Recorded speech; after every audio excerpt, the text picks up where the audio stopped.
paksiw na isda. Yummy.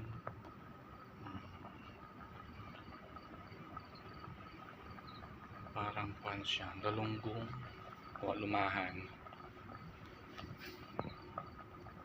Yan, sa labas kami nagluluto kasi bawal sa labas, loob. Bawal sa kusina, wala kaming kusina. Ganyan lang OFW dito, wala kaming kusina, nagtatagong magluto labas ng bahay, madaling araw, after ng work at gutom. Diba? Para tumaga kahit ilang bisya, paksiw, o diba, papaigahin natin natin.